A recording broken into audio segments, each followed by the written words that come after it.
All right. Author's note. It's been said that each journey starts with a single step. The book you hold in your hand happens to be an eight-step program that will live in your heart and not only make you feel better, but will hopefully help you assist others in finding their ordained path too. This path is easier than you think. Once you get rid of all the behavioral overlays that keep your soul from breathing and flying free, through these 8-week-long steps towards the soul's perfection, you'll explore why you came here and why you must resolve to seek good and stay on track. This, in turn, will bring you joy and fulfillment as well as a release of stress. When you put your all into this program and complete it, you'll come out feeling refreshed, renewed, and released from your doubts, fears, and phobias. You will, through your own introspection, become more spiritual, which naturally leads to being more psychic. You'll know that life is just a textbook of learning played out on the stage of this world, and when it's over, you'll exist behind the curtains and go home from whence you came. By completing just one step each week, reading the information at the beginning of the week, repeating the meditation and affirmation daily, and completing the exercises throughout the 7 days, you'll come away with a depth of understanding that will not only help you, but will also pique your soul to search for more. In this intense, honest examination of your life, during which you'll uncover answers from your deepest truth center, you will not only recognize patterns of unwanted guilt, you'll also discover which lessons you came here to learn and why you picked them. Additionally, you'll see what you needlessly hold on to, whether it be people, places, or things. Then you'll come to the realization through truth, not just blind faith, that although loved ones come in and out of your life, it's all for the gigantic plan of increasing your soul's capability for learning, for yourself and for God. This book will help you find almost every facet you need to help you arrive at your own spirituality, and it will help you get over your feelings of guilt, loss, and instability. The information within will answer questions in more depth than I've previously explored or written about, and the meditations and exercises will enhance your consciousness to bring you closer to your divine purpose and your ultimate love affair with God. This journey will stay with you and change you from victim to victor, empowering you to meet your goals and overcome all darkness that comes your way. You'll leave behind all those behavioral overlays that you collected to protect yourself and decide not to let anyone or anything throw you back into a negative pattern again. You'll be reborn into your own spirituality and the great celebration of your own unique immortal soul, which is loved and cherished by God. Put all you have into this and you'll get a hundredfold back. Good luck.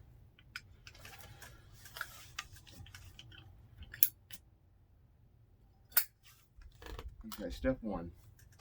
How to realize your own essence and what that consists of in a spiritual sense.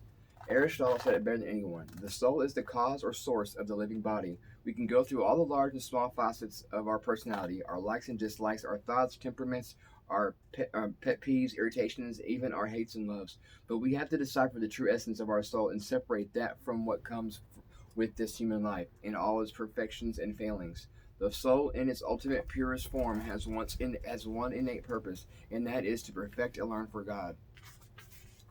The purpose of this first step is not only to find your essence, but to get rid of the erroneous behavioral overlays that keep your soul from soaring. If you can free, if you can free yourself of needless guilt, stop determining who you are based on other people's opinions, overcome unwanted criticism, keep time to your own drum, whatever the beat may be, and live by your sense of what's right, which is innate in your own good, unique soul. Then you've taken a giant step towards the perfection of your own essence. What if I'm a bad person? People are always asking me, why don't I have a better opinion of myself? Why do I feel off track? And am I a bad person? In the first place, on a very logical note, bad people are those who are off track don't care and will never ask these questions. They seem unconcerned with such thoughts and are truly convinced that they're justified in whatever action they take, wrong or right. Good people are always more subject to guilt and worry. Why, you may ask? Easy, because every good soul monitors themselves and has a built-in alarm system that keeps them on track. Part of that built in system is called guilt. This is a mechanism that keeps us, or should keep us, from doing harm to another person, animal, place, or thing. It's also been called the conscience, and is the message that's written on the soul, the one that Jesus brought to the foreground. Do unto others as you would have them do unto you. Yet I've noticed during my 49 years of being a professional psychic as well as a humanitarian that people often take on guilt for reasons far beyond their control. For instance, a mother who has done everything humanly possible to love and nurture her child will have one kid who turns out badly, and then she'll go and blame herself. She might never think to look past the fact that this entity picked his or her life to learn how to experience adversity. And while she, the mother, chose her child to learn patience and tolerance, there's too much in life that we take on and own when it isn't ours to absorb. Now, if the mother had made a concerted effort with malice, forethought, and motive to create a bad child, then guilt should be a reality. The people who don't make it to the bedside of a dying friend or relative usually feel guilt too. But these folks need to seriously ask themselves if they did this out of mean spirited contrivance. Did they deliberately not make it in time? Of course not. This also applies to all the other actions we could list, from the small and the insignificant to the larger and more important. I remember one time when my grandson William was playing in the backyard at his sister's birthday party, and he collided with another little boy, breaking his own leg. For a few minutes, I went through that old program tape. Why hadn't I been closer? Why didn't I see it coming? After all, as I've said many times before, I'm psychic, but not about myself or my family. Then I had to shake it off. Would I have prevented it if I could? For God's sakes, yes. Was I meant to? No. This was part of my grandson's chart. Later, William said, I guess I have to look where I'm going and be more careful. Lesson learned. So why should I put myself through those feelings in a situation I had no control over? Besides, if I did, I'd just be interfering with the learning process. I found that just because all of us have done something on the spur of the moment or in an emotional outburst that we're sorry for, and we should be, so we try to make amends. But to obsess your entire life over what can't be changed puts a block on your soul and mars the essence of your true self, especially when a simple "I'm sorry" would have been sufficient. What makes us who we are? We've been raised on guilt and the expectations of others to such an extent that sometimes we feel as if we don't even know who we really are. We may even forget about free will and act in ways that correspond with what others have chosen for us. So much of our life falls into this pit of determinism, a term that is explained that term a term used to explain what happens when we let other people select our identities for us. This is a phenomenon that works on a small scale as well as a large one, and it operates on the physical, emotional, and even a soul level. Let's begin by looking at determinism in very simplistic terms. Imagine that when you were young, someone told you that you looked great in red. Like it or not, at an unguarded moment, it goes into your consciousness, and now forever after, you think you look fantastic in this color. Forget the fact that, like me, red may make you look like as if you have a nasty case of rosacea. My sister, bless her heart, wore a bubble cut in high school, and everyone told her it looked great. Now at age 60, it's not so cute, but if it makes her happy, who cares? There are other deeper determinism factors that can almost wreck our self-worth. Again, from my own experience, when I was 16, I overheard my mother say to someone on the telephone, well, Sharon, my sister, is the real beauty, but Sylvia has personality. Of course, as a teenager, I couldn't have cared less about personality. I wanted to be the beauty. If I let that seep in too deep, it might have had a negative result. But I finally decided, well, if that's what it is, I'll just be my own person. Dig deeply into your memories of this life to see what, when, where, and how your negative self-definitions were planted, and who planted them. Really mull it over. Chances are you'll realize that it's the unguarded moments in which someone can come up with the zinger that hurts, and you can't accept it as part of your own identity. You're overly sensitive. You're shaped like a pear, or my personal favorite, you're too honest. The list is endless. Say you work for a miserable, critical boss who always puts you down. Before long, you might start looking at yourself through this person's eyes and own the fact that you're inept, stupid, or whatever. I've also seen this in friendships and even sadly marriages. Of course, the person who's giving out insults always has the fallback position of making you feel inadequate by saying, well, I guess you can't take criticism. In a word, no. I'm a firm believer in the absolute truth that there isn't any criticism that's constructive. In my opinion, it's all destructive. The very word criticism is negative. There are many ways to approach a situation with tact, not with the derogatory comment. Remember that this kind of judgment stems from other people's insecurities, and when you find yourself surrounded by critical people, you must leave. And when you do, face the fact that you weren't inept or stupid before this, so why would you believe you are now? Sometimes this is easier said than done. For some reason, the negative tends to stick and the positive dims. That's because this world is a negative environment and such energy flourishes here. It's like my spirit guide Francine says, when the soul comes into a human form, it becomes vulnerable. To encounter negative determinism, reflect on the positive ideas about yourself that you absorb from others. Adopting those definitions is your right, because whatever you collect determines what you are. Gather these positive sayings from your memory banks and focus on them, and then take those hurtful messages and put them out of your mind. Moving on. The other concept that can put a crimp in our soul's essence is that elusive concept of forgiveness. We've grown up with people telling us that to forgive is divine, and I wholeheartedly believe this. The only problem is we aren't divine. We're still in the process of learning and finding the divinity of our soul. Do I believe in forgiveness? Sure, I do. But I also know that there are certain events that are truly impossible for some of us to forgive. A reporter once asked the mother of a boy who was brutally murdered if she forgave her son's killer.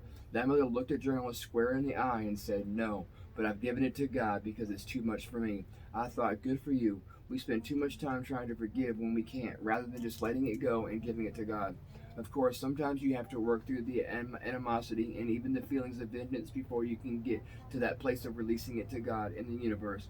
I've even said at lectures, there are some people, just a few, I enjoy hating because there's nothing wrong with hating evil. Why in God's name should we embrace it, love it, forgive it? Our Lord certainly was very candid when he said, "Don't cast your pearls before swine, and shake the dust off your feet and walk away." In other words, move on. What goes around comes around, and everything will even out in the end. In the essence of the soul, there's a built-in karma, which, by the way, means soul's experience. Now, don't confuse that. Don't confuse what I'm saying here with the idea that everything you do, again, without malice, af, af, af, af, afterthought, afterthought, as has to show up in a future life or even in this life. I've been places where everything you say or do is a no-no because you'll get bad karma. I find it amazing that we've tried so hard to dispel a vengeful God who sends us to hell only to substitute karma that never ends. I just said the other day. Substitute karma that never ends on a wheel where you hit me and I hit you for eternity. Why can't we also look at all the good things that happen to us and see them as a reward? We're not all alike here on the other side, and it would be awful if we all were just globs of gooey goodness. We have our own personalities, and we're constantly shaped by life's experiences and the opinions of others. But with a great deal of honesty, no holds barred, we can become the best that we can be at our own unique soul level. Just think, if no one had ever had a unique or conflicting point of view, we'd all be a bunch of robots cloned together, mindless and senseless. The greatest thinkers, speakers, and writers of all time were the ones who had the courage to step out and not only give their 2 cents worth, but support their position with logic and truth that we could understand. The bottom line is people will like you and love you if you're real. You can be irritating, aggravating, funny, and caustic as long as it's really you. But I have to add that you must always be in a state of loving and not in a state of hoping to be loved. If you're in the state of loving, love will come to you. Exercise. Each step in this 8-week course will include an exercise or two to get you thinking about who you really are. By completing these exercises thoughtfully and honestly, you'll learn how to be more proactive instead of being reactive.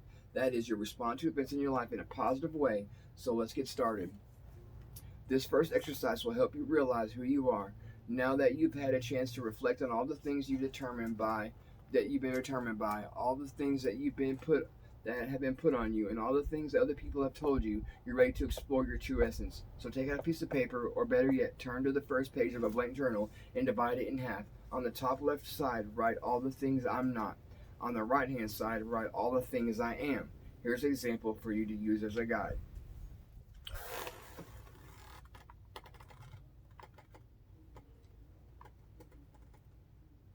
Yep. And the first one says, I'm not passive, I'm not mean or vindictive, I'm not insincere. That's all the things I'm not. And on the right, all the things I am. I'm generous, I'm loving towards animals and most people, I'm creative. And so, they kind of answer each other. Like, I'm not passive, I'm generous. I'm not mean or vindictive, I'm loving towards animals and most people. I'm not insincere, I'm creative. Okay. And in any case, I was trained to be a good little girl, to be quiet and sit in the corner. Okay, baby. To be quiet and sit in a corner and not say anything unless I was spoken to. Is that really me? Of course not. After this list is complete, you may be pleasantly surprised not only by your honesty, but by what the true essence of you or your soul is. This will not only boost your estimation of yourself, but also release who you are deep inside. Now again, divide a piece of paper in half. At this time, write on the left side of the paper things I'd like to change about myself. On the right side, write things I want to.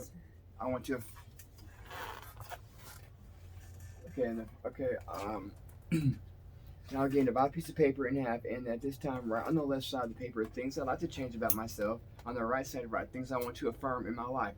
See the following example. Things I'd like to change about myself. I'm too much of a perfectionist. Things I want to affirm in my life. I'm upbeat.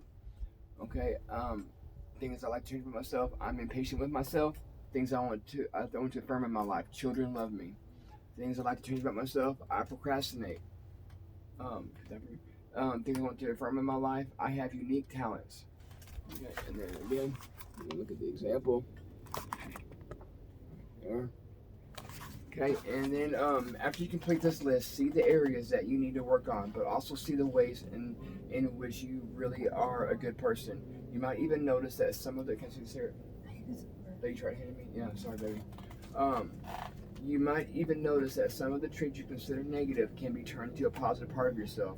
After you completed these exercises, repeat the following affirmations every day or as often as you're needed, and practice a meditation to continue to bring your self-esteem to a higher level. Affirmation.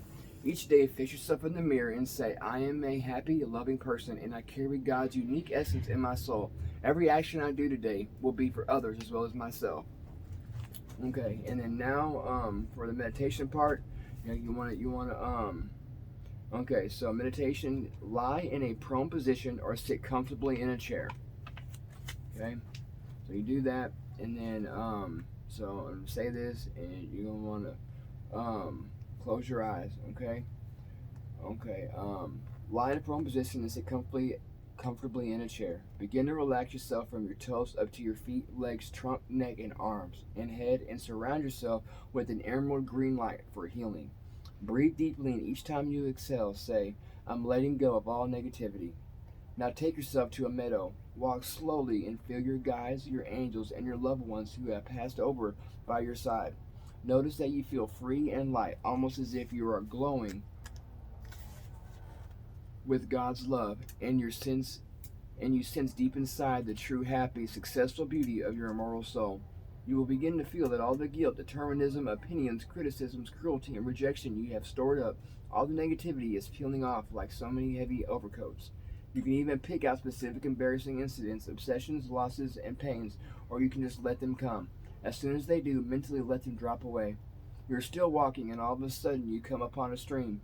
You step into it, and it feels cool on your feet. You follow the stream until you come upon a waterfall. Stepping under it, you notice that the water is cool, but not cold as this water flows over your body. As you feel the last remnants of any negative gently rinse off. The light coming through the waterfall makes a rainbow of color, and the blues, reds, yellows, and greens seem to flow through your body. The yellow and gold increase your spirituality. The blue calms your soul and relieves depression. And the red accelerates healing and blood flow to all parts of the body. The green light heals every part of your body, soul, and mind. Stay under the waterfall as long as you wish, and then bring yourself back through the stream, across the meadow, and all the way back to yourself, feeling the very unique essence of you, the you that came to learn as we give glory to God. Now come up all the way up, feeling better than you've ever felt. Okay. And so then like when you get off, we'll write these things, baby, and then and we'll do this every day for a week, and then we'll do step 2. Sound good, baby? All right. Well, wish you guys well, stay safe, stay inside. Um, yeah, take care of yourselves. Love y'all.